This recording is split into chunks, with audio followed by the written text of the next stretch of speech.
This episode of the podcast is sponsored by David Shapiro Remax Around Atlanta Realty. David Shapiro Remax Around Atlanta Realty. You can find his phone number right in front of your face right now. You can find his face right in front of your face right now. The guy knows uptown, he knows downtown, he knows in town, he knows down clown, he knows clown town, he knows all the town. David Shapiro, Remax Around Atlanta Realty, inside the perimeter, outside the perimeter, anything you need in the state of Georgia. Hell, he'll sell you a freaking plot of land down in South Georgia if you want to get away from all the zombies that are coming. I mean, David Shapiro, Remax Around Atlanta Realty. He's around town too. You can see him out at the bars. He's a great guy. David Shapiro, Remax Around Atlanta Realty. Find his number right here. Tash, who the hell do we have on tonight? Tonight we have Mr. James Frolio from the band Big Yen, by way of San Diego, originally from Charleston. Very transcending of genres-esque, if that's even a word. I don't know. Very cool guys, some great stories in there. I tell you what, he told me what my big yen was. You know what my big yen is right now? To roll the motherfucking tape, baby. Let's go.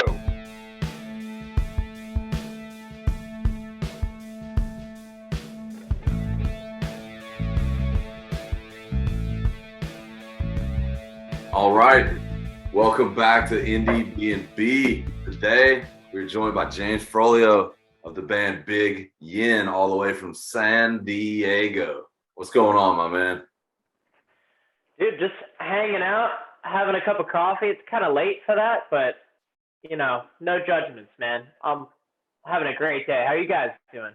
Man, we're doing great. Some coffee might take you right where you need to go. So that's the way I like to think about things. First cup of the day. First cup of the day. Best part of waking up, right? Yeah, it's been a unique day today, but it's not how my day normally goes. All right, man. It's an exceptional day because I get to chat with Indiebnb, man. I'm stoked about it. Hell yes. Well, let's get into it, man. With a name like Big Yen, I mean, we got to talk about what is Big Yen? Who is Big Yen? Right on. So I guess like in layman's terms, Big Yen is my musical project. It, since my move, has been evolving. But for someone who wants a little bit of a deeper dive, Big Yen is Chinese for lifelong yearning or desire. And mine has always been to like make people happy and dance and get down and just like have an awesome soundtrack. That's my Big Yen. And it even sort of like begs the question, like, what's your big yen? Like, do you have something that sparks you up when you get up in the morning, Like, so it started as my own thing, but I hope eventually people start asking themselves that question, like, what is my thing, Well, you just found two people who are going to start asking themselves that question. That is a guarantee. Hey, we lost you there for a second. Run that back. We good?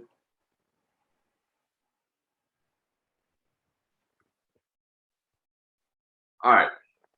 So you got your big yen of you want to put smiles on people's faces by the movement of music. Mm-hmm. Where does that begin from? Who are your biggest influences to put smiles on your faces through the movement of music? Oh, man, the list is long, man. I mean, obviously, I like a lot of artists out of California, New York, Atlanta, Charleston, so many artists out of Charleston. But I think at the end of the day, like even non-musicians, like if you hear an artist or something, they don't know about seventh chords or turnarounds or this and that. They're just like, wow, that was fucking awesome. Sorry, can I curse on this? That was awesome. So, I grew up on all the good stuff like rock and roll, Led Zeppelin, punk rock, Blink-182, Sublime, hip hop. Just I covered all the bases. I even went to school for jazz, which is a little bit, it's actually jazz is the least popular genre in America.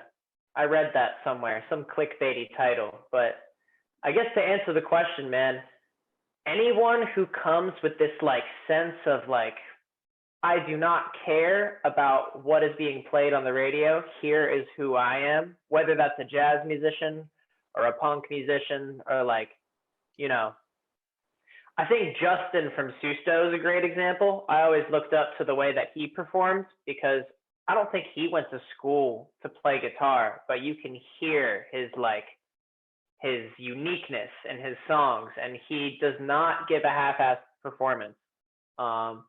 I'm sure you guys are familiar. I'm a huge fan of the dudes in Little Stranger, John and Kevin. Those are my boys. They're on tour right now in Chicago. And he helped me produce my first single, Backflip, which has like, it's doing well on Spotify. And it was just so much fun to work with them. So I take a lot of my inspiration from their nonchalant approach to just being yourself. Like, you know, don't overthink it. Just do it. Yeah, they are awesome. I saw them with our girl Pip the Pansy a couple weeks ago at Smith's. It was the first time I've ever seen them. You know, as us being Atlanta people, we should have known about them. But she had mentioned them, and I went and saw them, and I was like blown away. They definitely don't give a fuck. They're wearing overalls on stage and just rapping. I've never heard it rap like that in my life. Like, yeah, and it's fun because it's like it's very atypical. Like, I feel like when we say rap nowadays, we think about like all the overused tropes like money and cars and drugs and this and that. And like, hell yeah, like everyone likes a good little money and cars and drugs every once in a while, but you know, it just has a little bit of soul in there. I think that's the important thing. So I may have skirted the question hard, but like something with soul. I think you answered it spot on because as you were going, you know, I've got some notes here and I just write down when I'm listening kind of things that I noticed in your EP. And the first two things I wrote down was you're sort of a more psychedelic Allman Brothers sound to me. And then sort of a like modern day take of like a 90s kind of Blind Melon with some overlap of the rap game. And it's very unique, man. So, you know, let's dig into where does this come from? You know, like what is the writing process? Man, that's so dope, dude, that you heard those two things because Shannon from Blind Melon, awesome singer. And like, I grew up on the Allman Brothers, man. I'm from Georgia, from Atlanta, actually, you know, born and raised. Dude, I got to go visit the Big House, which is the house where the Allman Brothers all grew up and like it's where Government Mule got started. And I was touring with this band who the other guys had connections with the brothers. And dude, I have it on my old phone. My other phone bit the dust, but I have a picture somewhere on a broken phone of me holding Little Red, which is Dwayne Allman's first guitar. I don't know why they let us hold it. I felt scared. I was like, oh my God. But yeah, man, just like Dwayne Allman, I think the story was he broke his arm and he was so like unstoked and he was like depressed, and his brother Greg brought him like a glass pill bottle, and he gave it to him so he could start playing the slide guitar. And yeah, man, I just take inspiration from that. I definitely used to play gigs and people would be like, do you know some Allman Brothers? And I'd be like, yeah, but you know, maybe not right now. Actually, hell yeah, I know some Allman Brothers, but yeah, dude, everything from Atlanta really like sparked interest in me. So me and my buddy went to the same high school that the Black Crowes went to, or Chris and Rich Robinson. We went to Walton. Actually, one of our buddies, Langston, probably went there too. So did Grant. And, I did too. Oh, right on. Go Raiders, guys. Go Raiders. But yeah, man, I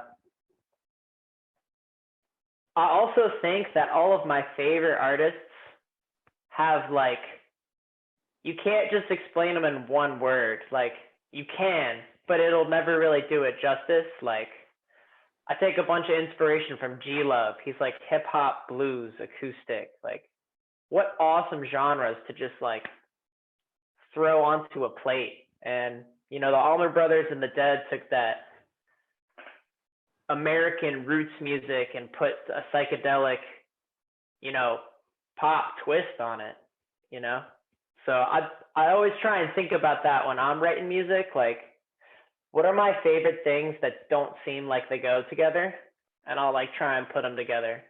And yeah, the first EP was just sort of like my first trial run of like, hey man, like let's try and put some music out. I think I got some more stuff on the way that has some deeper roots, some cleaner recordings, and some songwriting that like I'm really stoked about. So this next project that's coming out, I'm really excited to share. It's I'd be excited to hear what you have to say about it, Tash, because that was a really good pickup right there. Yes. Hell yes. Well, hell, man, let's put it into our song spotlight, and we picked your brand new one, Trips Me Out. I kind of feel like I saw a little different side as soon as I turned it on with the kind of palm muted punk rock guitar going. So kind of take us from, where did that come from all the way to the recording and mastering, and, just take us through that song. Dude, this is a trip, man. Don't mind the pun, but like that song is like it is years old. It is like not a song I just picked up and recorded. And I think it was an exercise in just like loving the things that you create. I think I was going through a tough time at the time, maybe going through a breakup or something, and like thinking about how love is like a drug that gets used. If we don't love ourselves, then it's just another drug that we get high on, So that came from an unhealthy relationship and like a crazy house I used to live in. The song was actually about a house. So the song's been through a couple iterations, and I just finished this book by Jeff Tweedy, the guy from Wilco. And shout out to my buddy Dennis in Atlanta, who actually got me that book for my birthday. But it talks about loving the things that you make, even if you're not creative, even if you're just, you just go to work 9 to 5 and you come home and like, you can make something creative, even if you don't share it. Like that act and that logically and spiritually healthy, because it's like a act of self-love, so that was essentially, this song was like a self-love thing. Even though I might not have my trio right now, I might not be playing punk rock for very long, it was just like a song that I was like, let's put this out, see if it resonates. It's an interesting one because the rest of my tunes are kind of different, but I definitely felt some 311 Blink-182, like I'm letting some feelings out in that song. Just trying to be honest, man. It was definitely, just after listening to the EP, it was just not a breath of fresh air, but it was just a different sound with sort of the punk rock. So it really stuck out to me. But yeah, is that sort of what's coming down the track for Big Yen, kind of going in that direction, or are you just still whatever go with the flow and whatever you can mash up and make sound awesome? Lately, I've been producing with this V25 Alesis controller. So I've been making beats and like doing a sort of acoustic like hip hop thing. But, when I do think about some of my favorite albums, like Sublime and Slightly Stupid, since I'm out here in California, there'd be like 3 or 4 acoustic songs. And then out of nowhere, there'd be like a 2-minute punk rock one that just melts your face real quick. And then I just like go right back in to the next thing. So this next project I'm working on has a couple of those. And I just thought, why not put this one out first? It was actually just the first song that got finished. There was no like, oh, this is the best song on the record. It was just the first one that got finished. And I was like, you know what? Let's just start putting music out because it feels good to share. Yeah. And, I know Grant's over here biting at the chomp because he wants to talk some live music here, and get into what's Big Yen on on the live side? Well, I'm fortunate that I got to see Big Yen live earlier this year with young Langston Vaughn. Shout out Langston for inviting me to the show. And dude, my buddy James is coming to the show. We gotta go see him. He's playing this Thursday at Smith's. I'm like, yeah, I'm there, man.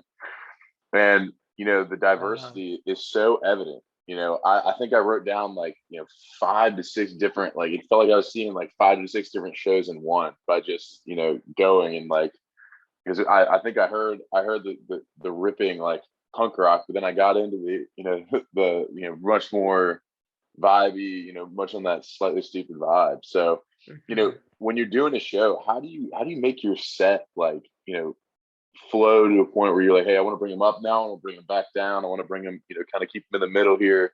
When what's your process to you'll be like, all right, like let's put the songs in these order, or here's how we're going to do it tonight. I think it comes through in practice, whether if you're practicing by yourself or with bandmates or other musicians. Definitely for that tour, we would all kind of make a suggestion. We would be like, well, 2 out of 3 of us think we should play this song first. Like, okay, well, we're going to play that song first. It was kind of democratic, but if I'm ever going to make a performance set list by myself, I do like to think about it like a mixtape, like a CD you're making somebody. Mm-hmm. People need to be grabbed with song number 1. It's like the first sentence of a book, or like first note of a song. That one's got to like catch people and move them. And then, you have a little leeway as you move on. But I also like to think about it like waves, like a classical concert will have big dynamics. There's like a big wave and it takes you down. I used to go see DJs when I was in college. I was like really into like EDM and like getting hype. And so I remember this one DJ I loved his sets because he would just like bring such intensity for so long. And then at the very end, you could tell the set was ending because it would get all ethereal and just like a big breath of fresh air. Like Shavasana at the end of a yoga class. You're like, okay. Corpse pose, let's go. So yeah, I definitely think I try and add a little bit of core and then some Shavasana into my set. I like it. I like it. It's a little bit of musical yoga. I love it. You have a video out, which is the other part of my little segment of this. Tash gets the meat and the potatoes, and I kind of get the dessert at the end. And you guys got the you have this video Dopamine out. Obviously, we always love I always appreciate the visuals and seeing what you mean also behind your art. With that video, you're walking in the streets, the street lights everywhere. You're in a bar. Where was that filmed? What was the process of filming it? And, what was your inspiration there? I feel like it was in Charleston. That's my hypothesis, but I could be wrong. You're totally right, man. It was definitely in Charleston. And quick side note, I want to plug this real quick. Trips Me Out has a hilarious video coming out in a couple weeks. I get drinks slapped in the face and there's a TV that gets smashed. It's a whole storyline. But back to Dopamine, both of these videos, I felt like I like videos that have like kind of a storyline, a vague one, but this was filmed in Charleston. We went to one of my favorite bars, used to perform at all the time at Burns Alley Tavern. Shout out to Jimmy from Chicago, you asshole, if you're listening. Awesome spot. It's like, if you're in Charleston and you're on King Street and you're not a local, it's really hard to find. So it's like a spot for locals. It's behind this fence in an alley, and everything from funk to punk rock to like every type of music, there's an awesome show there. But there's also a lot of drinking, a lot of, illicit, maybe unhealthy activities going on. And that's what I was highlighting with Dopamine, which is bad decisions sometimes feel good in the moment, and good decisions can occasionally delay what you actually need or what you want to accomplish. And I think I probably wrote that song at the same time as Trips Me Out. So this is like from an older batch of songs. And I think we all know the feeling, I think the line in the song is like,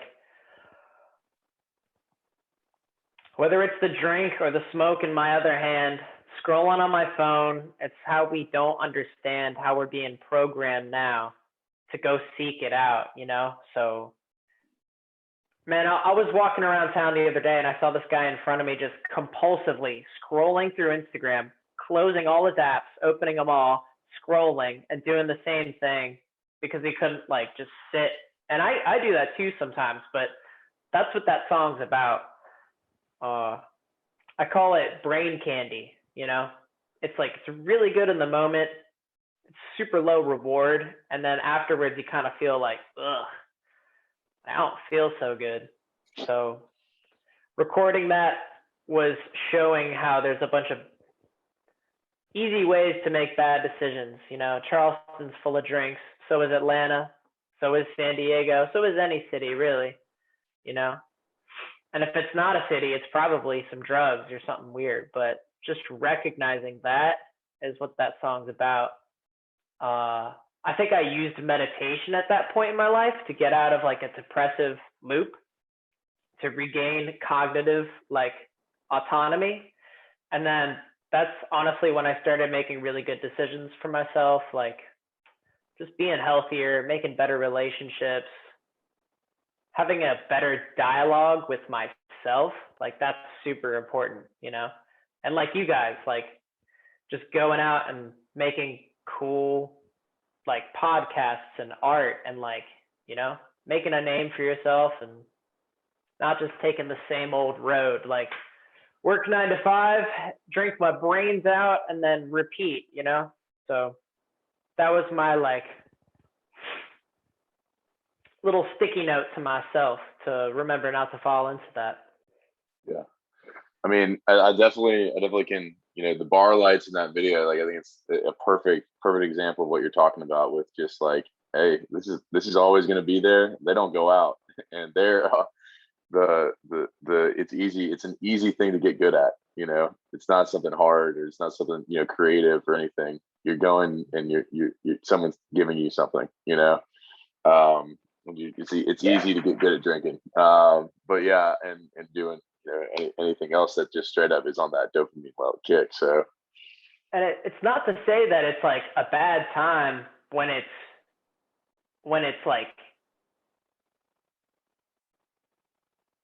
like celebrate when you got something to celebrate, man. But I felt like celebration was being devalued. If it happens every Tuesday, what are we really celebrating, you know?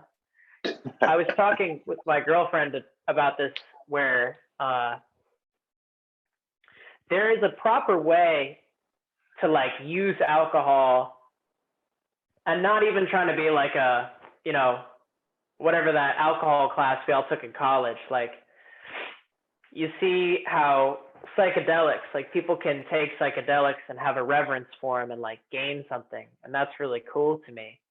And in the same way, without abusing it, there's a way where we can all go out, we can celebrate, we can all have drinks, and like that could be good for our like spirit and like, you know, our like so many things, instead of just, you know, let me just drink my brains out because it's a habit and everyone else around me is doing it.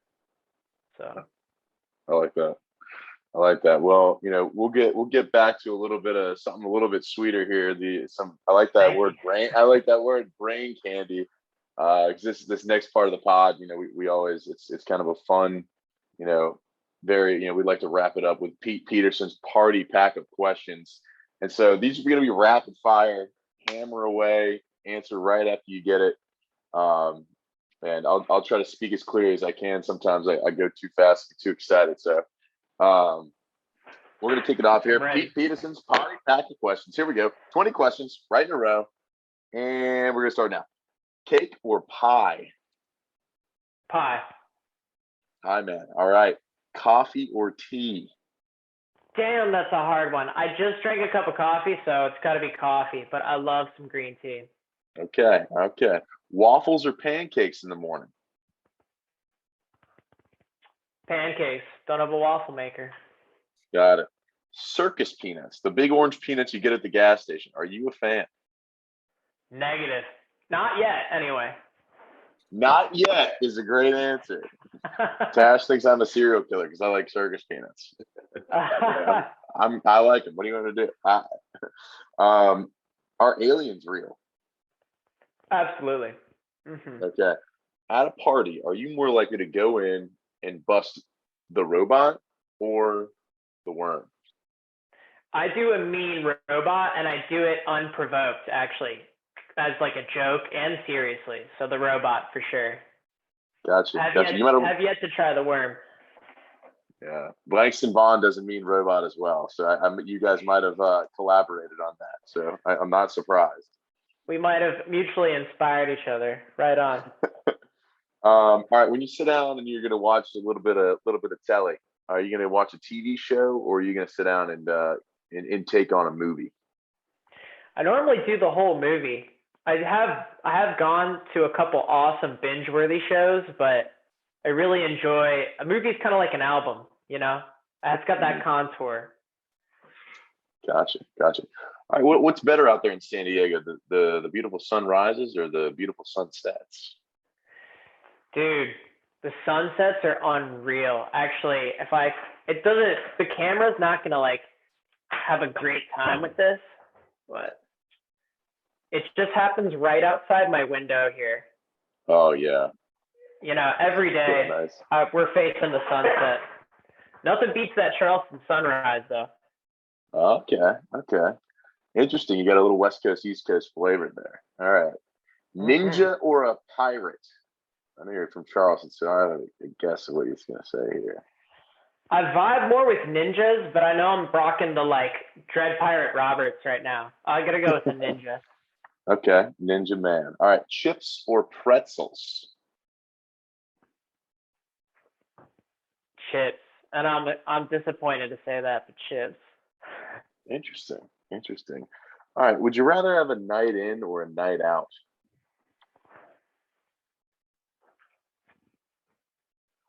Night in the studio always beats a night out for sure. Gotcha. Yeah. Because then I get up and I'm ready to go again. Probably gets me ready to go out. All right. Shorts or pants? Pants. I got a funny story about that. Pants. We'll come back to it. Salad or soup? Damn, these are hard.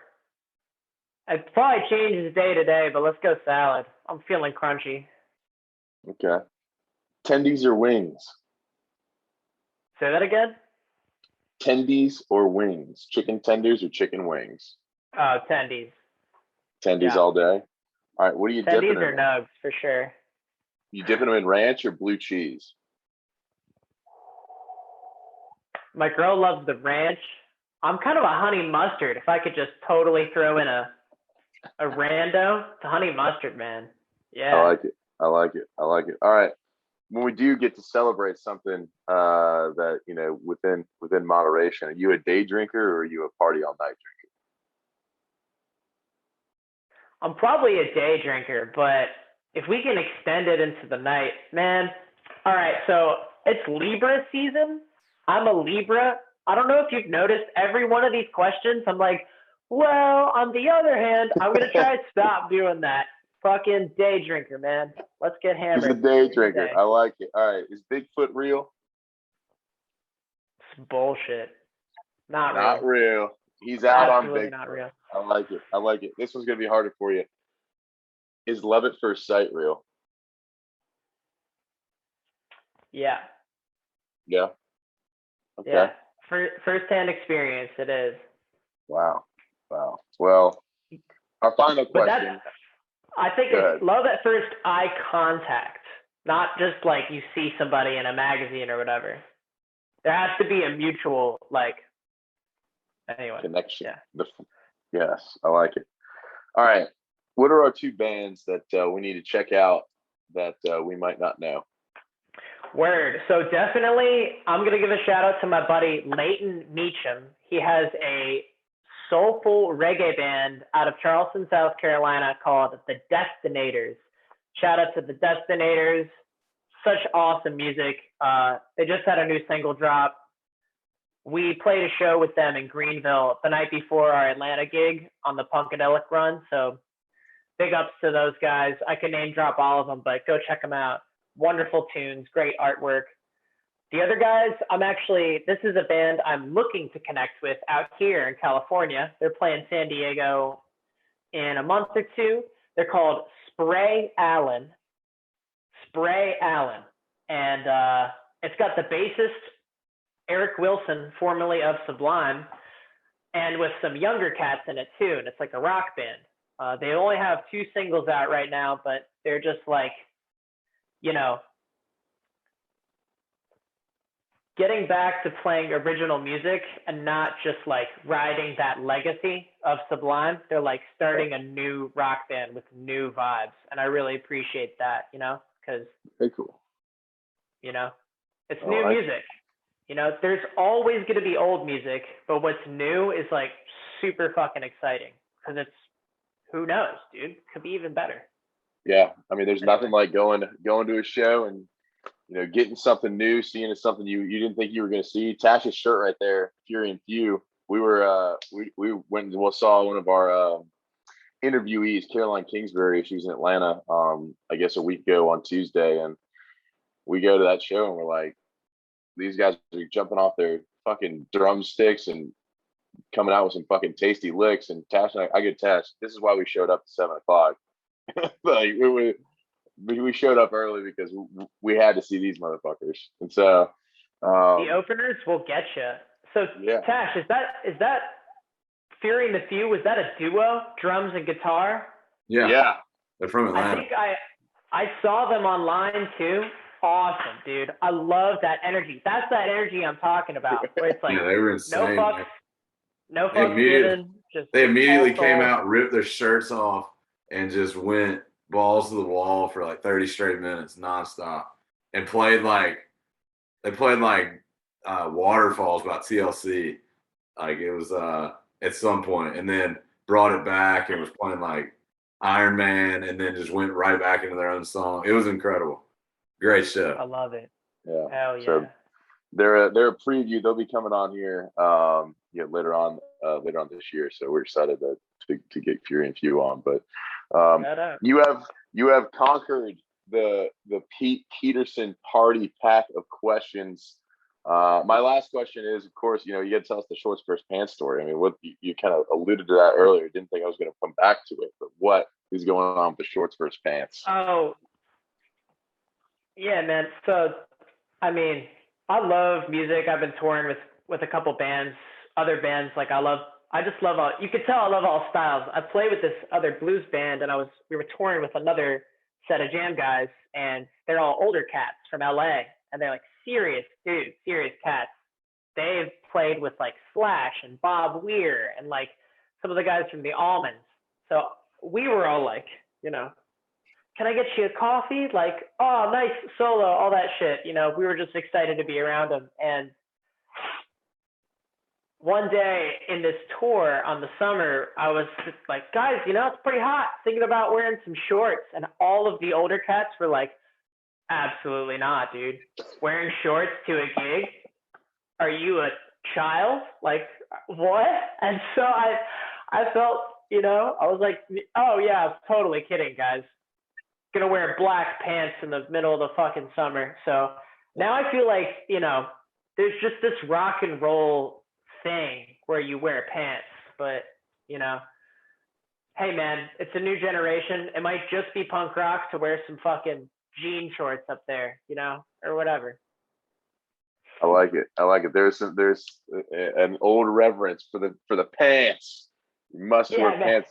The funny thing is, one of the guys that the podcast we're releasing this week, Brewster wore shorts on stage at a gig, and he was getting some help for it. But he's like, dude, I'm wearing shorts, whatever. But I like it. I like I think that's an interesting take. So I'm glad thanks for sharing that. But Tash, I'll toss it back up to you, dude. Yeah, man. Everyone out there, get on Spotify, get on Apple Music, wherever you can get some tunes. Throw on some Big Yen. If you're having a down day and you need a little pick me up, go throw on some Big Yen. It's everywhere. Go listen to his new single, Trips Me Out. James, it's been an absolute joy talking to you, man. Dude, you guys are so awesome, Tash and Grant. I really appreciate y'all taking the time. And yeah, for anyone else who's listening out there, stay tuned because we got some more. Next song dropping is a reggae song. Super lovely. Can't wait to release the artwork any day now. And then that music video should be dropping. You know, stay tuned. Keep being yourself. Go do some rock and roll shit. And don't take shit from nobody, man. I like it. That's a great sign off. Well, appreciate you, James. All right. Thanks, Take it Grant. easy. Thanks, Tash. You guys have a good one. Good.